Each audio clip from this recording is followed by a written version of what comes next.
What's up, guys? Welcome back to the Honest Tattooer podcast. Tonight's episode is one that we've been wanting to do for a long time. And honestly, this one hits a little bit different because right now, all over Instagram, all over TikTok, all over YouTube, you hear about a tattoo artist quitting. Studios are closing and everybody is asking the same question. What the hell is going on with tattooing? So here's what we're doing tonight. We're breaking down the real reasons, not rumors and not what you hear, but the actual data behind why artists are stepping away from the industry. And we want to give a huge shout out to Celle Tattoo, and she's a YouTuber as well. And she actually took the time to gather over 200 quitting posts and studio closures from announcements that have been on Instagram and all the other platforms. So that research, I think, is incredibly thorough, and we're going to just give it a full credit to her. And thank you so much, Celle. And while we will look at this from the artist perspective, from a shop owner's perspective, and just because it's not a sad story episode, you know, this is a moment for us to honestly look at the industry. It's going to be an opportunity for you guys to chime in, and we're going to talk about burnout. We're going to talk about money. We're going to talk about mental health and many, many more things. So stay tuned. So I watched Celle's video, and it starts off with like a replay of all these different, tattooers, and But did she say, or did I hear this wrong, that she gathered 200 posts from the last month? Did all these quitting posts happen within the last month?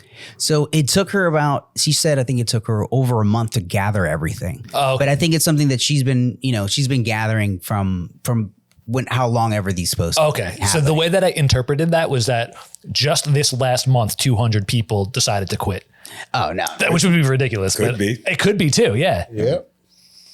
I mean, I'm sure there were more that kept pouring in as she had been gathering that. Yeah.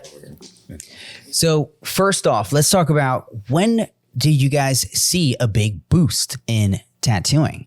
Something that I thought was wild was doing the research of looking at search data in Google. And one of the things that she brought up was that there was a huge spike of this around TV time, right? When season 1 of Ink Master premiered, there was a huge boost. After that, we kind of peaked, things started kind of coming down, and things kind of just plateaued. Everything was kind of chill up until 2021. COVID time. Uh-oh. And right after COVID, it's when people were kind of locked. They couldn't travel. They couldn't go a lot of places. A lot of things were closed, but everybody had some extra money. So I think we all benefited from that moment in time.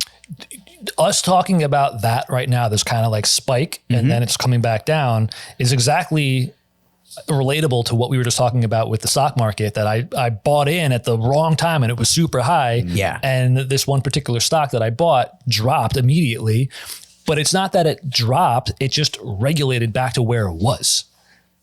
Right. So I feel like tattooing was a similar thing. Like there was a big boom during COVID. Everyone was like, oh yeah, this is fucking awesome. And now we're seeing all the people dropping off, going back to the normal pace, the normal. Yes. Yeah. And I think a multiple catalyst kind of affected that. And I think she nailed it on this. And it's something that's not only happening in tattooing. I think it's also happening in like music. And I'll show you how this relates. Right. So we reached a point where it was like March, everybody's like, oh, look how so much money is being made in this industry. Everybody thinks it's cool. All these new people jump into it. Then two things happen. You have the groups of, tattooers and people that have been in the industry that see all these people coming in. And I think that we saw this explosion of everybody trying to teach the tattoo to all these new people that want to come in, dude. Mm-hmm. It was like, yes, open the gates. Let's bring in everybody, right? And then that's been received. Of course, we're the fucking gatekeepers and the people that are not. But overall, every cause will have an effect. And I think that, yes, all of that has led to, too many people, like, too many shops opening all at once and all that stuff that, people say like it's nothing, but of course it's going to have an effect, like whether we like it or not. It's just like opening the borders. Yeah, dude, it's going to have an effect. Like we can live in La La Land, but we know reality, there's not an infinite slice of pizza for everybody. Yeah. No. So like ever since also with all of these new people, there's been just like the quality of tattooing. Watering it down. Yes. Went down. And Boring. it fucking sucks. And I think the combination of those two things, a lot more people, and then also the quality of things going down will affect how something is seen in society, I think. Now, how can we change this? I don't think we can. I think it'll just self-regulate. That's right. And that's the answer, really. It's that there is no way for us to really change it. It's kind of like, let it run its course. Yeah. Just let it run its course completely. A friend of ours who's been on the podcast before, Chloe Bin Bunny, she had some insight into this. Don't harass people on the way out. Don't be like, yeah, you were never in it, get out, because a lot of people respond to negative reinforcement. They'll be like, oh yeah, well, I'll show you and I'll stay in. So one of the things that Celle kind of made was that out of all the shops that she kind of gathered, this was the pie chart of the reasons why people decided to kind of stop tattooing, or because they say they were quitting tattooing. Check it out, fellas. And then I'll put that up. Yeah, you put it up. Look at this stuff. So out of this, number one was the I need a break. Don't we all? Don't we all need a break? Dude, I need a break all the time. I need a break. Mm-hmm. But I'm not going to quit. Doesn't mean I'm going to take it. And all the times, it doesn't mean I'm going to fucking even take it. Yeah, but what kind of break? This is, in this case, is the forever break.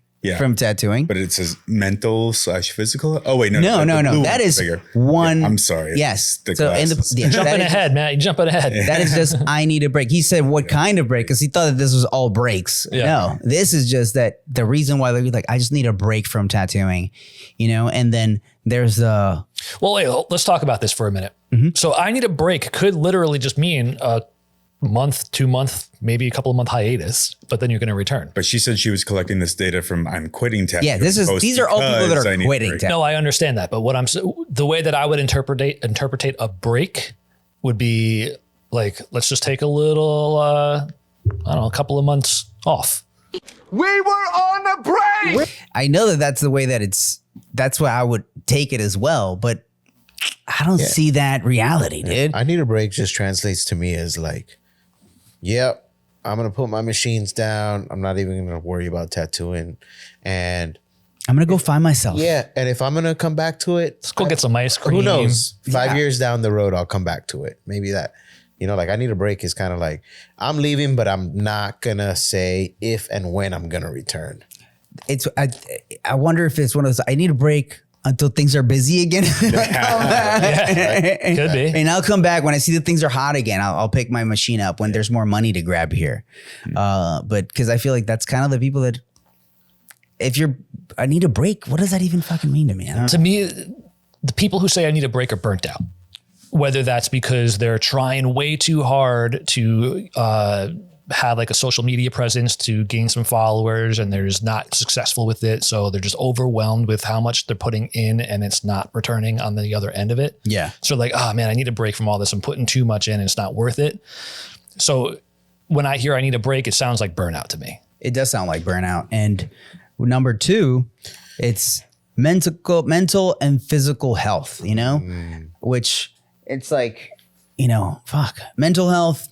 Yeah, you need to take care of your mental health, but I wouldn't quit my career and start all over. That's going to probably be more detrimental to my mental health. Could be. Like to not, it depends what you're doing, right? And I don't know. I have people that if I all of a sudden couldn't pay my bills, I'd be freaking the fuck out. Mm-hmm.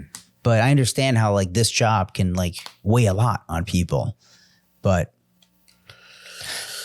do you think it weighs on people more than like the corporate job where you have to respond to a boss who's like, you got to be here on time and wear that special clothes and Get those reports in by 5 o'clock. See, I think for some people, yes. And for some people, no. Because I've met tattooers that like are legitimately like they look stressed out over their drawing for tomorrow.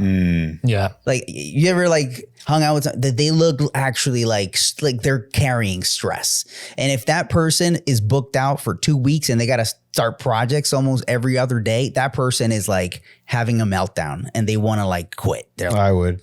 you know, they're like, this is too much. That sounds like they're not meant for this job then. Or maybe they're booking themselves too much. Yeah. Or maybe they need to regulate how much they're working and then be like, you know what, I need to cut back. Because that's the only times that I've actually really heard that, where like people say like, oh man, I'm just overwhelmed with this job. And I'm like, really? Doing tats, bro?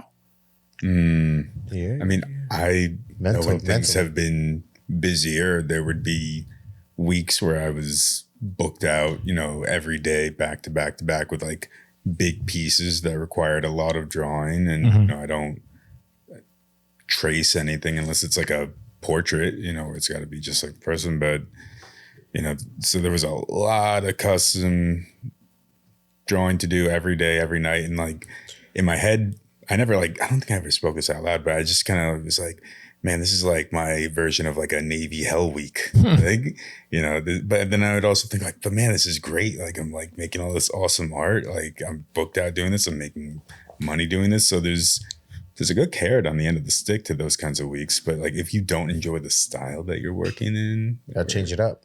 yeah, then I could see getting really burnt out by those kinds of weeks. That just sounds like a scheduling problem. Yeah.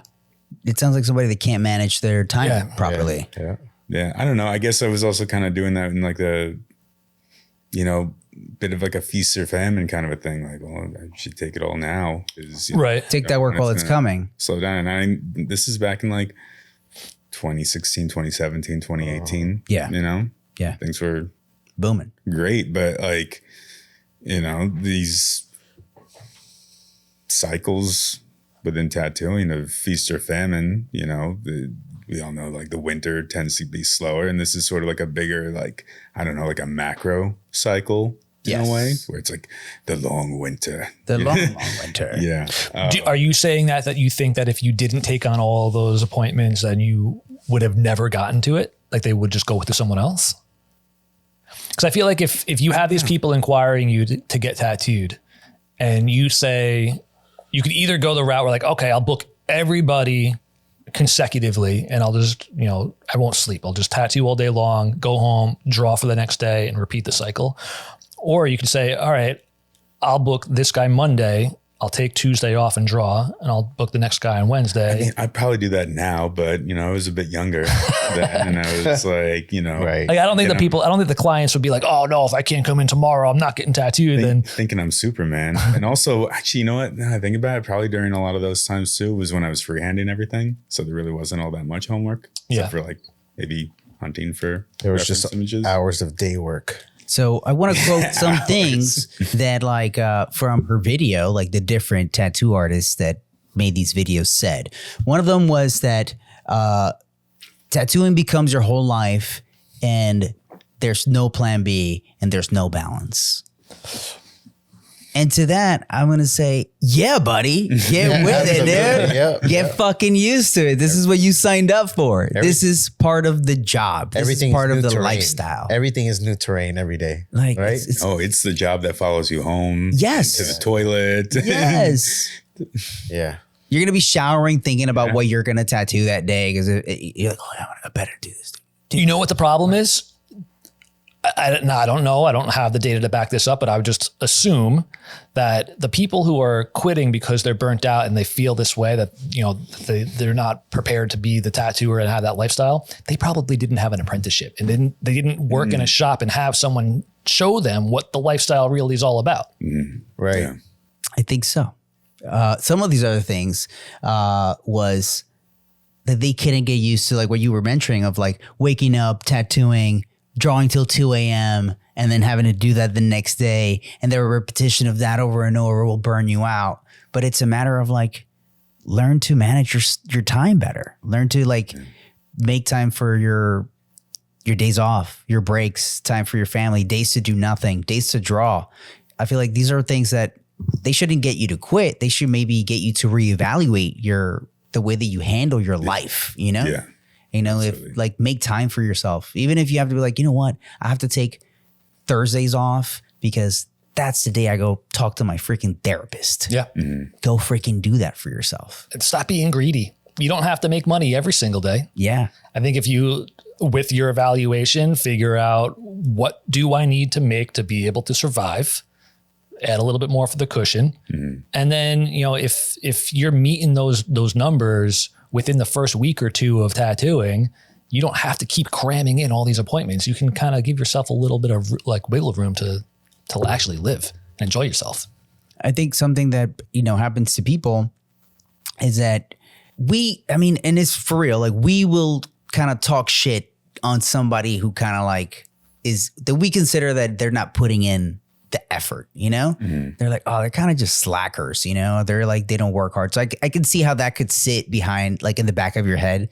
If you work around a bunch of people that are like super hardcore high achievers, maybe you can't work like that. Maybe you need to work slower. And then the fact that they do that, you feel like you got to live up to that, but you got to be able to be your own person. Like not everybody can. And like, I've had moments where I can absolutely work like 4 or 5 days a week. I can assure you, like, dude, yesterday I did like an 8-hour session. And when I got home that night, I told my girl, I was like, I never want to do that again. Yeah. I was like, I never want to do that again. Like that confirmed it. You know, like I was so stoked to be able to finish that tattoo for that guy. But at the same time, like towards the end, it was no longer like the same enthusiasm. It was just like, fuck, dude, my eyes are tired. I'm fucking tired. This guy's tired. But we ended on a good note anyways. Yeah. But you push through it. yeah, I pushed through it. But at the end of the day, we could have just done it in another, you know, it could have been just another 4-hour session and it would have ended just as good. Everything would have been just fine. And do you think now that you know that, you especially wouldn't do that because you know the sort of mind state you're going to be in, and that's going to be a disservice to your client and the quality of the work? Absolutely. You know, absolutely. So it's like, it's being able to like admit when you're like, you know what, I just can't. You know? Yeah. Saying no. I've gotten a bit better at that over the last couple of years, where instead of trying to like just marathon out a piece, I'm like, there's no reason to rush that. It's going to compromise the quality ultimately of what I could do if I was like fresh and rejuvenated. Absolutely. You know, I'm not Superman over here, though I wish I was. But I know that's one of the things that I definitely picked up a bit on, you know, working at 5 Points for a bit with like Garver and Teddy, and seeing them just chipping away at bigger projects, you know, maybe like Teddy would work a long time, but seeing Garver work on like, you know, 3-hour sessions here or there, or like a couple of different clients a day with like smaller 2-3 hour sessions, and, you know, chipping through it, you realize like these people are stoked to get, you know, to see the progress. I've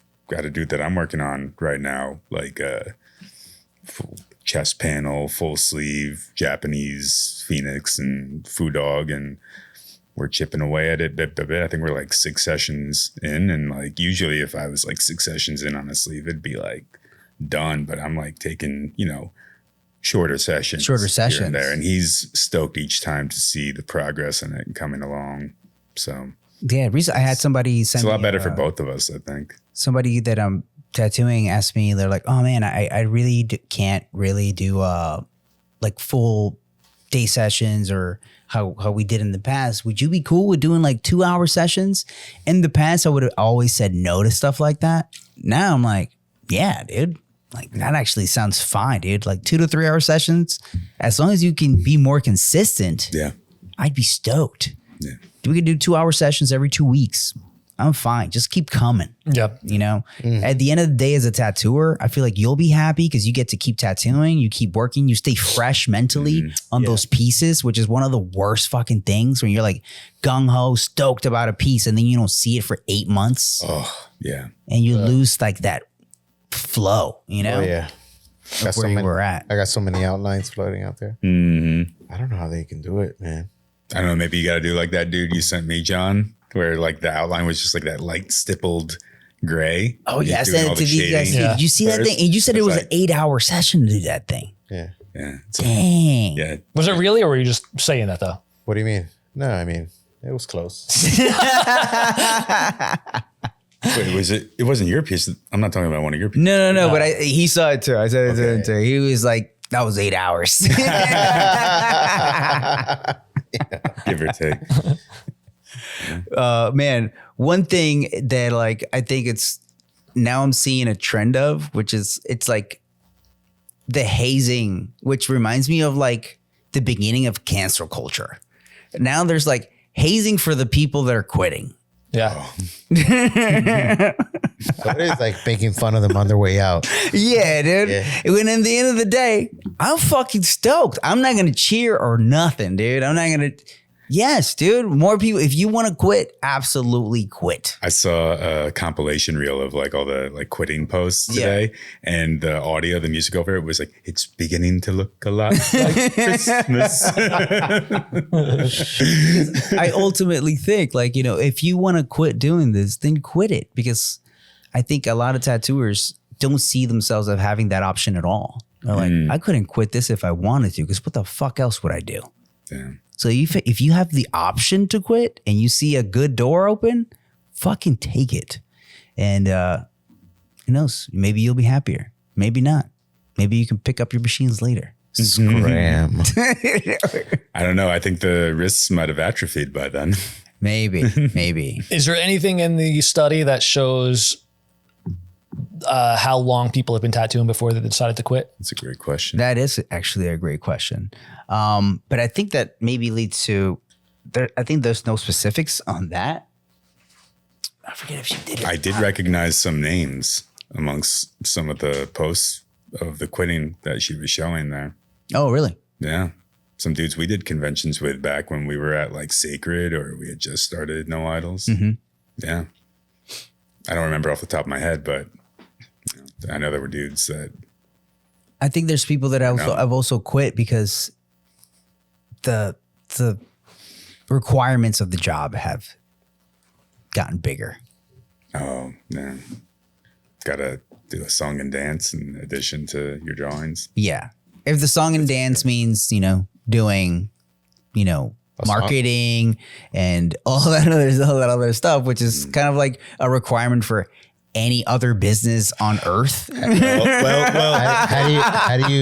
do you do that? How do you market without song and dance? I don't know, but I mean, are we going to bring up some great examples of old school tattoo marketing that we saw back in the VHS days? Absolutely. Because this is something that I thought was so interesting.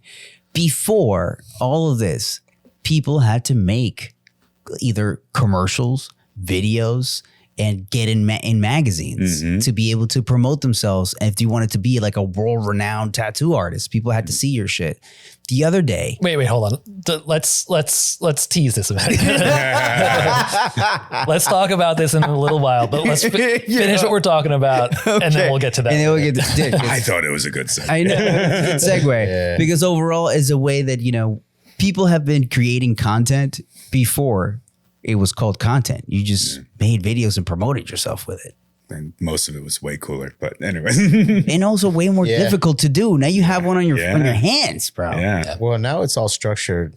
You didn't And have how to the- shoulder it now. Yeah, Bro. I mean, people were creating content, but they were creating content how they wanted to see fit.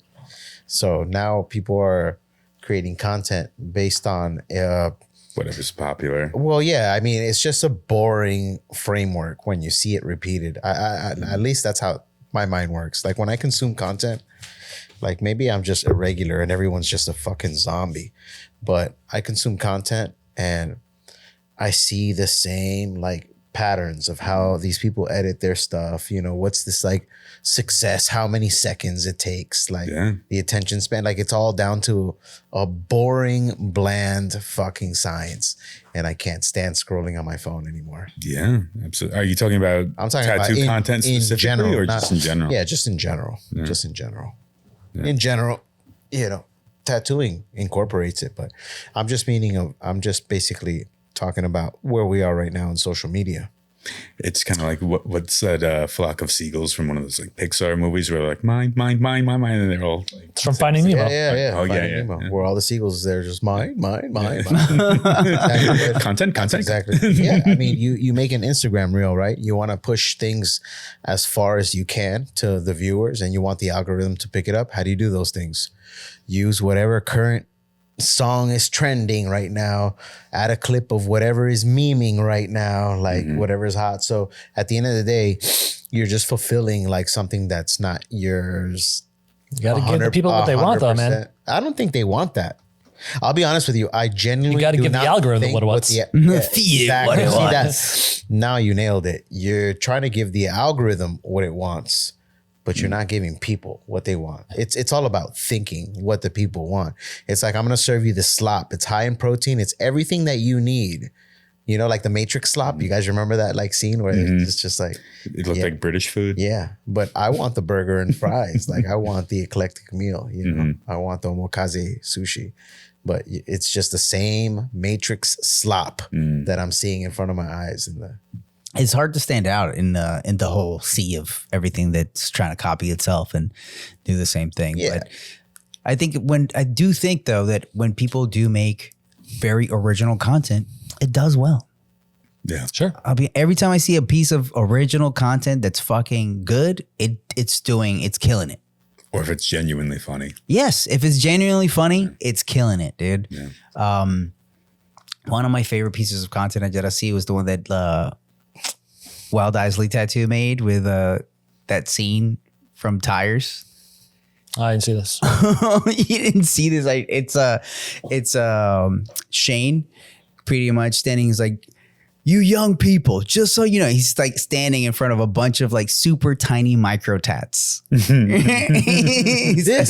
I right was here? young once. Okay. He goes, Young once. I was young once. I understand, but this right here, this is bullshit. Dude, it's so good. It's so good.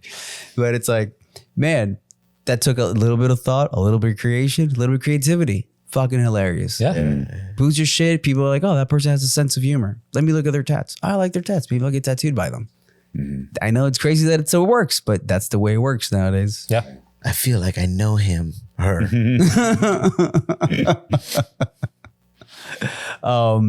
Something that I've noticed too is that a lot of people that are quitting are not like newbie tattooers, dude. Like what you're saying. Like there's been people that are like 20 years in. Yeah. They're like, let the new kids have it, man. Let them fuck it up. Right. And let them burn the house and down. they're closing shops too that have been established for a long time. And which brings to the next slide that we like talked about, like why tattoo shops are closing. And this was one of them, which if you guys see, can you guys see it? I feel like the general consumer out there is gonna miss like real authentic tattoo shops. For sure. I agree. It's like it's going to be harder, you know, it sucks if the authentic shops disappear, but I don't think they will. I think people crave that. Yeah, but I mean, we've had plenty of people walk in here and they're like, oh, thank God it's not like creepy, you know, white The box sterile with a feeling, fern. yeah, with nothing interesting on the walls. It's like, oh no, this place feels homey. This place feels cool, you know? I feel like that's good. The reasons. Well, number one, no reason given. And that could be just a bunch of things, you know? So we're going to skip that. Now, closing that chapter. Yeah. The next one, economic challenges. After that, artist parting ways. The owner returning to be like, I just want to be a tattooer. I don't want to own the shop. Another one, life balance, which I'm like, damn, you must be balling if you're like quitting as a life balance. And 5, just other. I would say like, dude, from a shop owner standpoint, everything has gotten so expensive, dude. yeah, I bet. The cost of everything since we started all this has gotten so much more expensive. And if you're a fair and you try to be a fair shop owner, the margins in tattooing aren't fucking huge.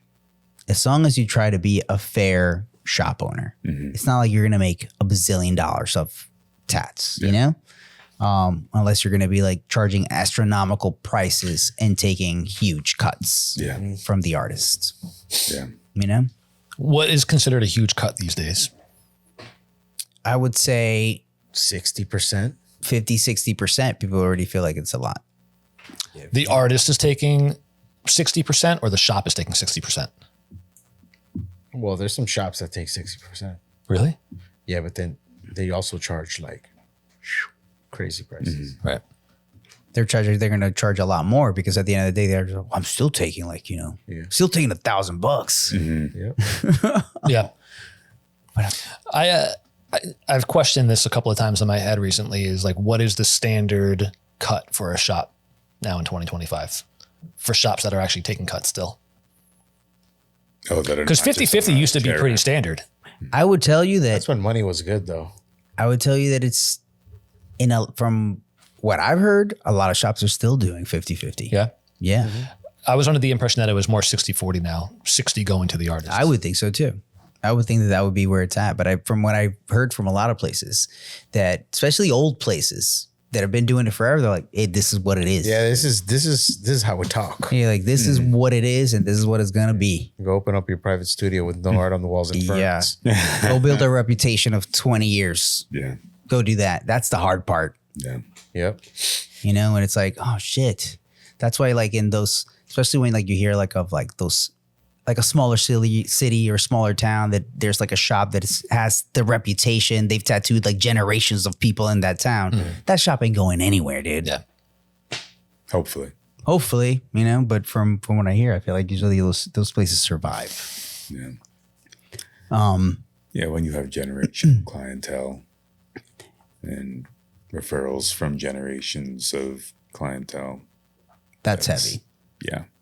Can stay afloat.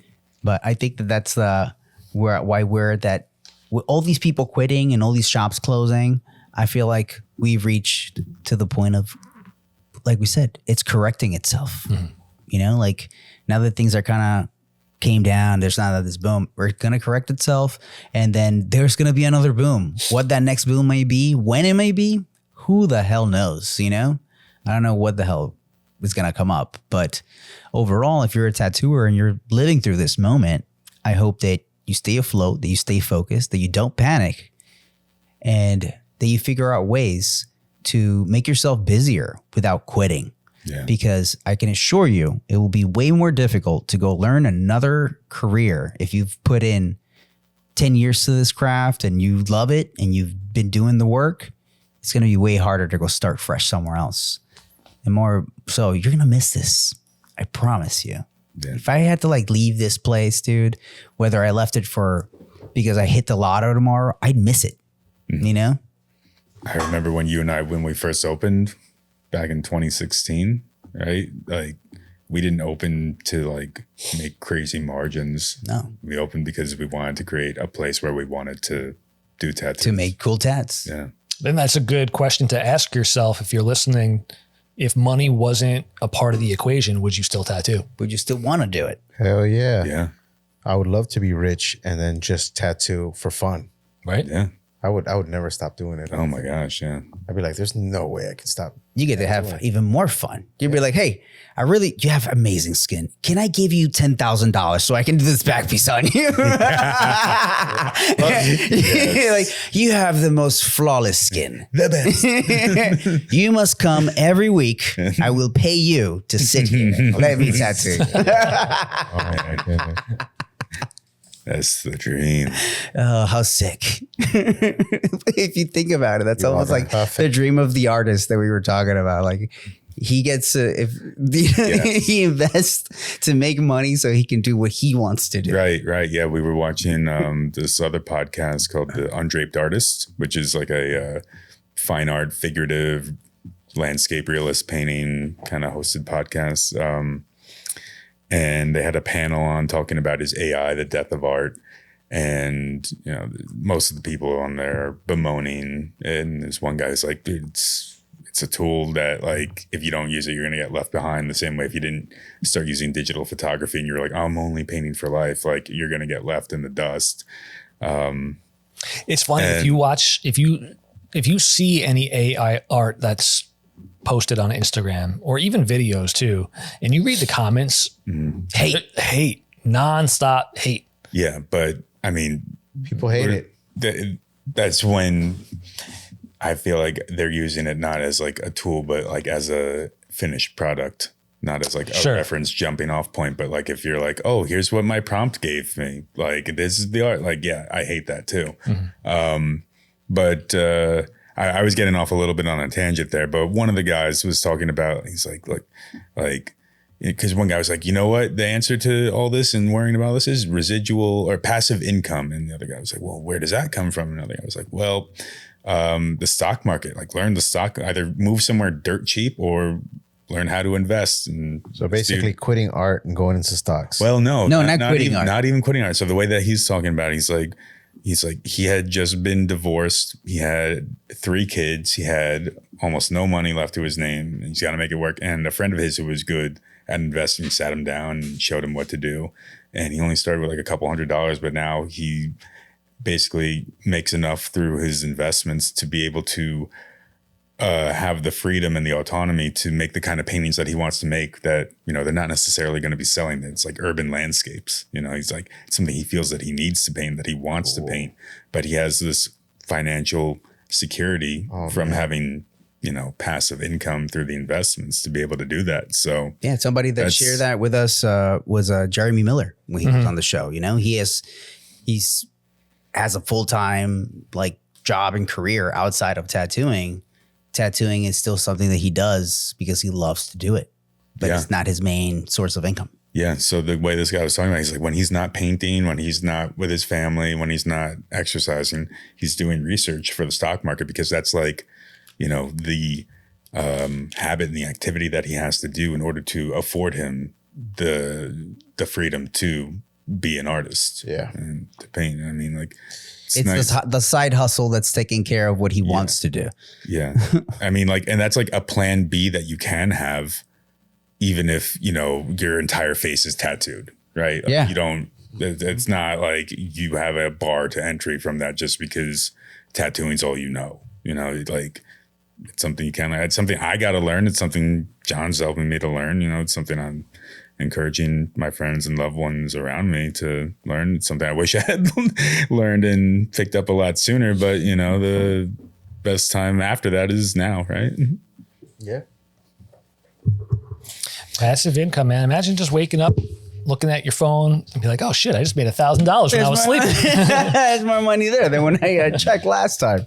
That's pretty wild. I was just watching a video. This girl was talking about how she uses ManyChat to set up automations to send people to her checkout page. Oh shit. So ManyChat is that thing that everybody sees when there's a reel, and on the reel there's a call to action.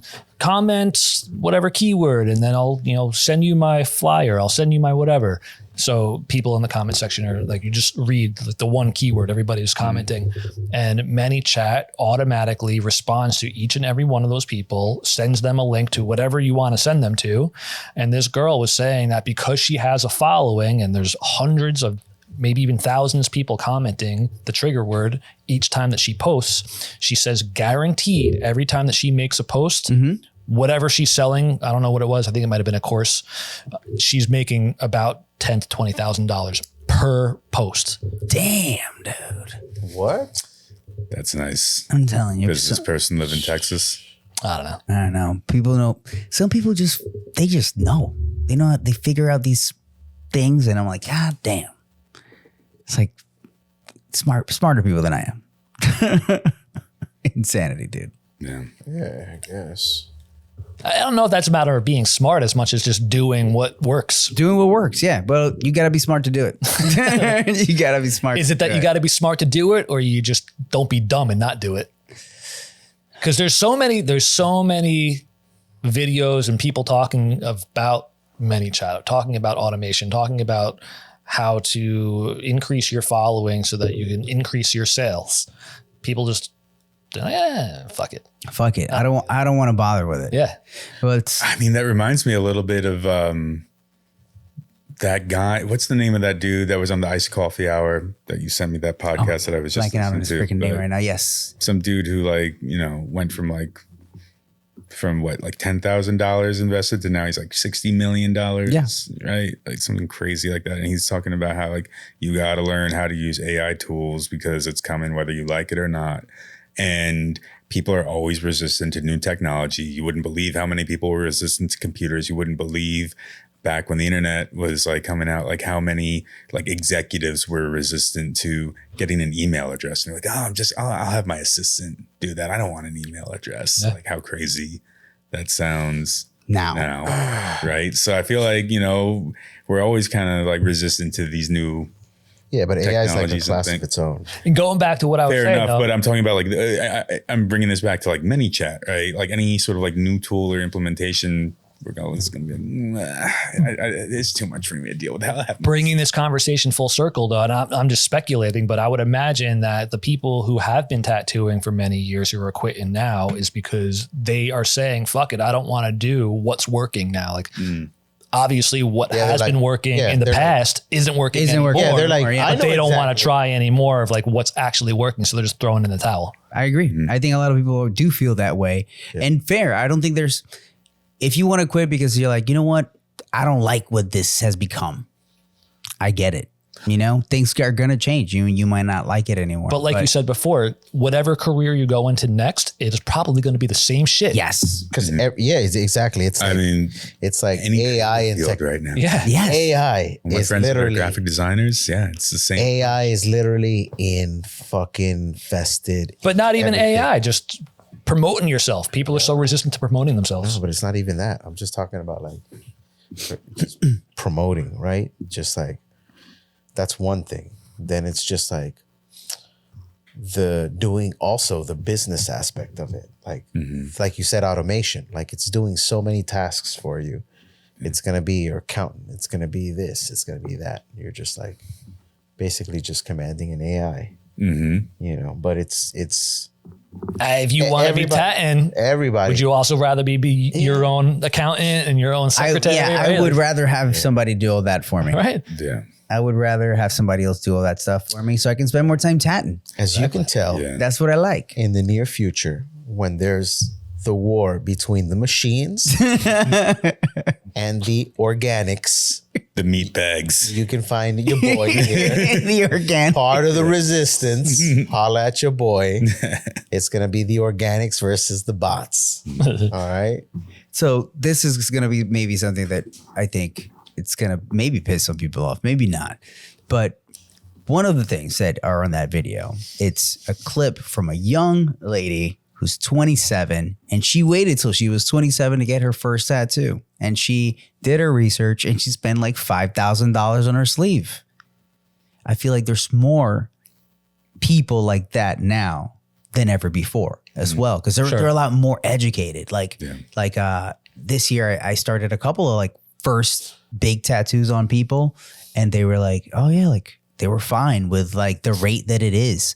So like sometimes you hear a lot of like, oh, his tattoos are too expensive and that's why people don't want to get them. I don't think that's the fucking case at all. People are willing to pay for the quality. If it's quality work, people are going to pay it.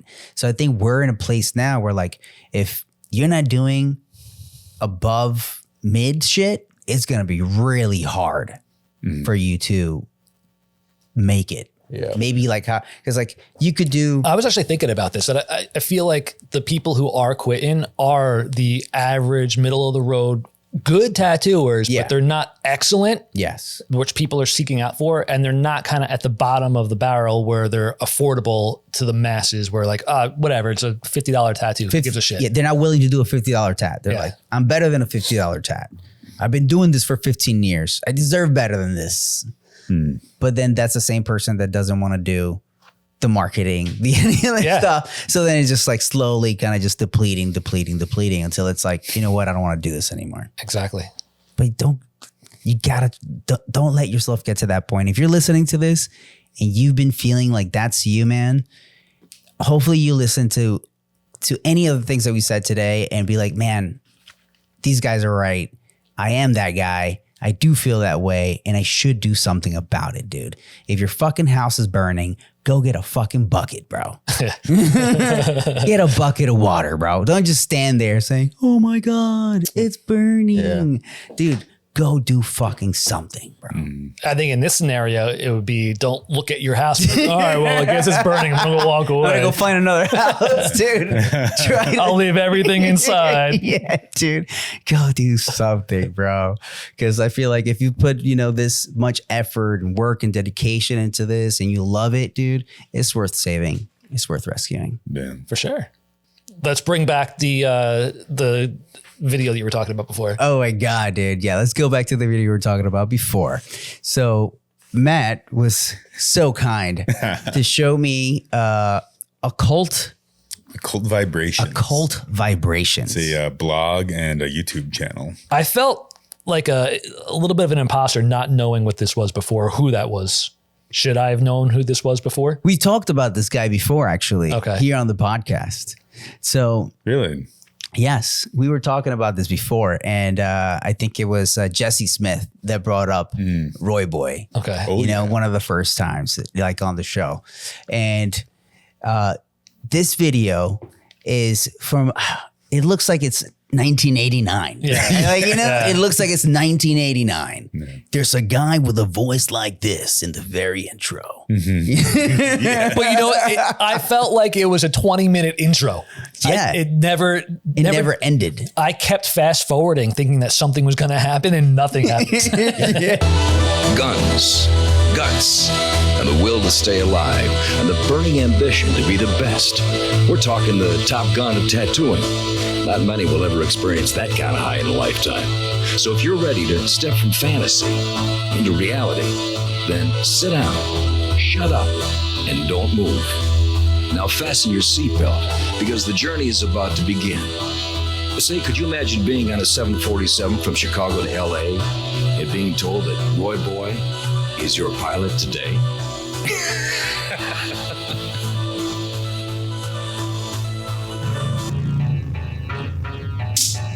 Return to Badlands.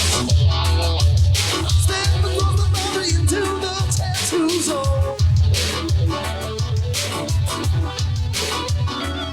Could be a twilight fantasy or a desire to set the skin free with the fire is on.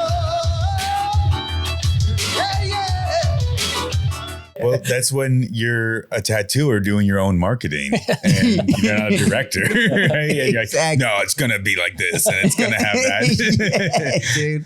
How long is this intro? Dude, it's like a 15-minute video, dude. And it's like, it has no rhyme or reason. It just changes from all these things. There's a swastika in it for no freaking reason, dude. But very obvious that they wanted it there. There's tigers, there's weightlifting, a guy hitting a punching bag, tats being done with no fucking gloves. It's fucking wild, dude. Oh, yeah. So it's marketing of like just Tattooing at its time. badassery. Yes, it is pretty badass. Yeah. There's guns being shot. Oh, There's multiple kinds. Machine guns. Yeah, dude. Where was this viewed? It's a great question. That's a great question. Were people like buying VHS tapes to watch this? If Was it on PBS? that's what I don't know. I feel like, PBS. so this was all shot, I'm guessing, in Gary, Indiana, where Badlands Tattoo is maybe still. But Does it still exist? let's look if I don't think Badlands so. Tattoo still exists. I mean, the video itself is called Welcome to Badlands, I believe. Yeah. So things about this video was like the music in it was all about the shop. It was like, welcome to Badlands, get a tattoo. It was like, dude, It sounded exactly like if you were to ask AI to write an 80s metal song, that would be it. yes, dude. Dude, the effects were so cheesy, like the transition effects, everything about it was just so bad that it made it good. If you were to make that video now, people would be like, oh man, that just slaps, bro. I love how horrible it looks. Dude, it's actually really, really good. To the point that I think that we want to recreate that video. Oh. Yeah? Yeah, Let's do it. a frame by frame recreation of that video because it's pretty good. How are we Yeah. gonna get a tiger? So he opened that shop, Badlands, and Scary Gary, Indiana, Scary Gary. in the 80s, back when tattooing was still illegal in Indiana. So he was free to run the shop however he wanted, Dang. which is why he could have like a weightlifting gym in there. Oh, that's probably why he had the sign that said, "You must be 18 and up to get a tattoo." Dude. It was Yeah. like under quotes. And he had tigers in there. He got tigers in the basement of that More than shop. one tiger. More than one. More than one. Yeah. Like big ones. Big ones. And then, one of my favorite scenes is when it's winter out, it's snowing. He's on his motorcycle. He's riding out of the. He's riding a Harley in the snow, dude. Yeah.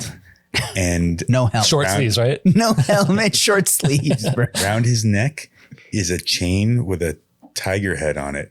Not just like a pendant of a tiger head, an actual full size tiger head. decapitated with the skull in it tiger and head. everything. What? Like Yeah, the dude. fur and everything, like an actual tiger. It was like almost as big as his torso. Yes. And this guy runs up and he's like, "What are you doing with that ridiculous chain?" He's like, "Oh, the rappers on MTV got him. Why can't I have one?" Dude, it's incredible. I wonder how successful this was for him.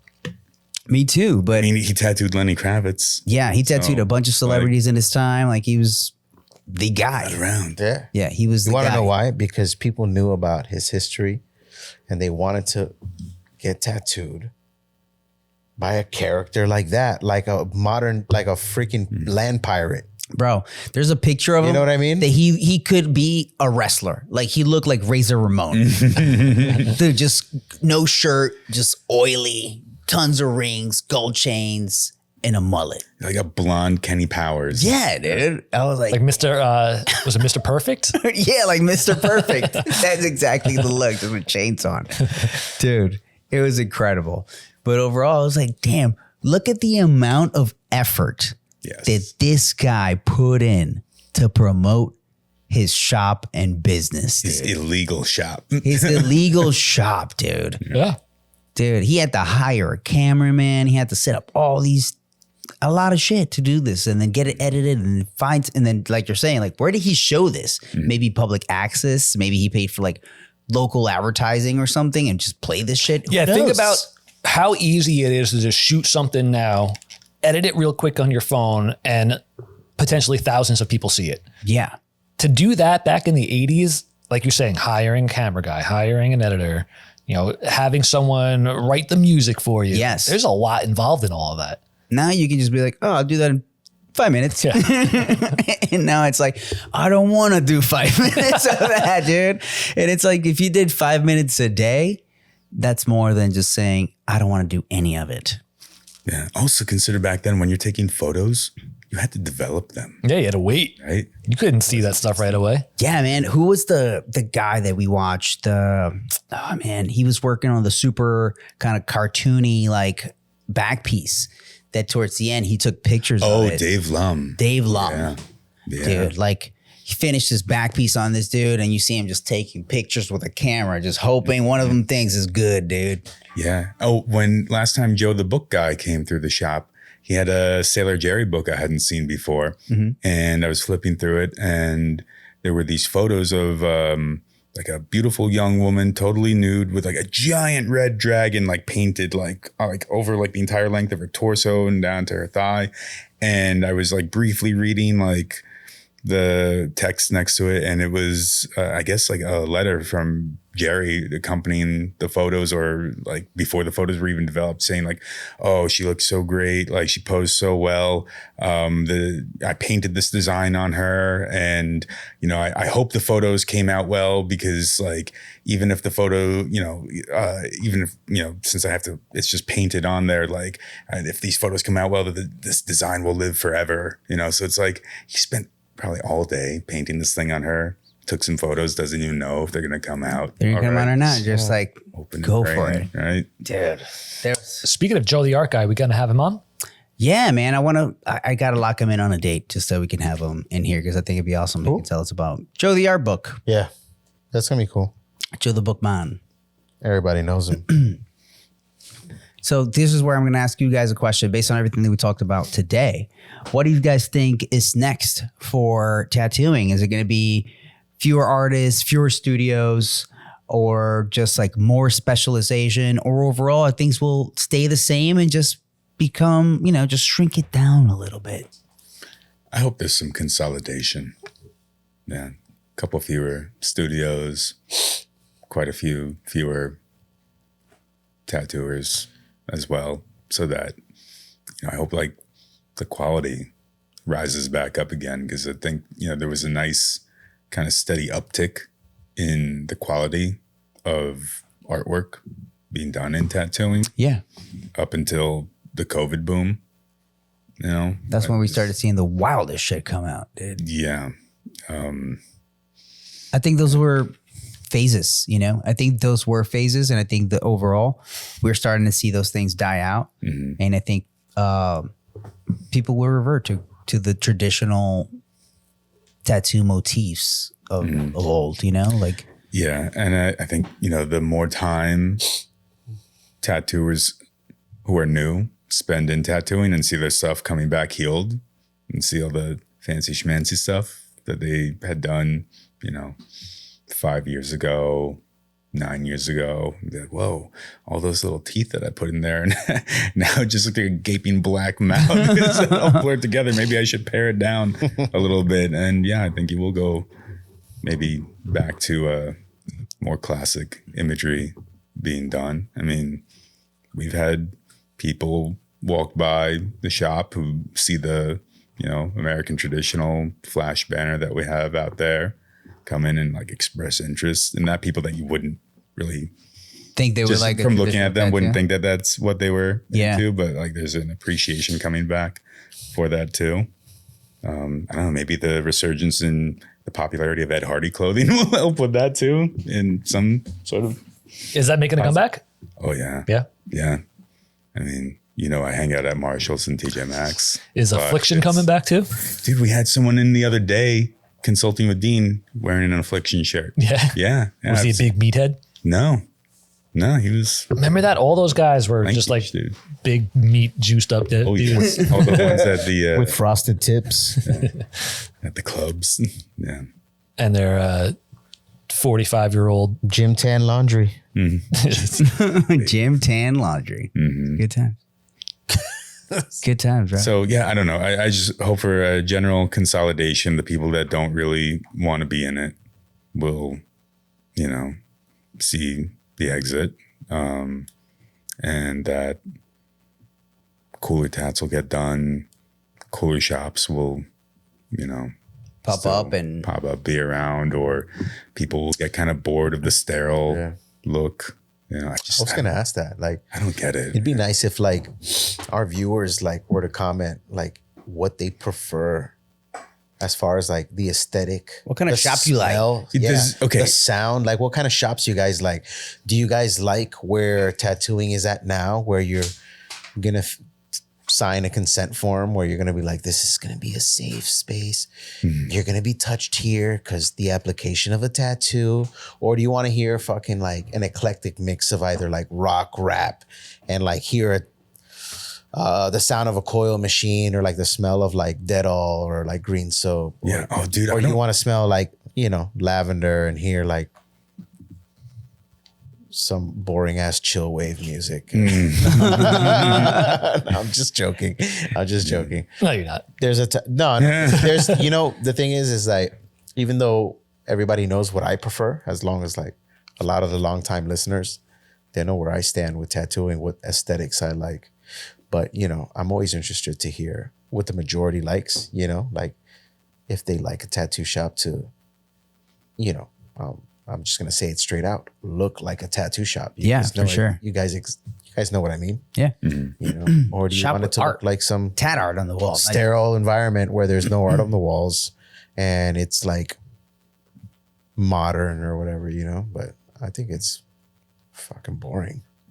Yeah, I mean, is it because like it looks modern, or is it there I don't know, an underlying thing of like, oh, this looks clean and I'm not going to get infected here? Like, is that what's like driving that? Maybe it's like, I don't know. Like, I don't know.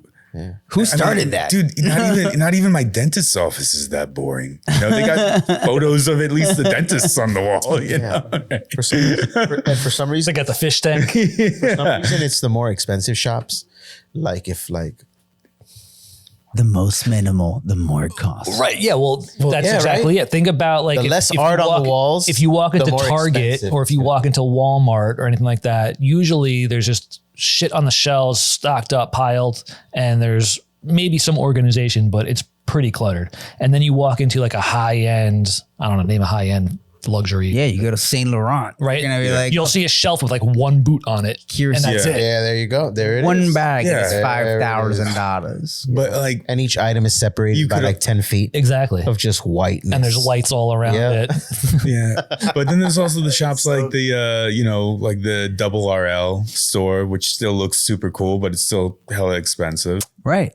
It could be the total opposite. John Varvatos. Yeah. Right. People that still cater to like that old timey vibe of something, you know, and there's beauty in that. And I think that that's what it is. If something gives you like nostalgia for a time that you never lived, and it's like, oh man, I could have never gone to Studio 54, but if I go somewhere, it makes me feel like I'm transported to that time. I love that, you know?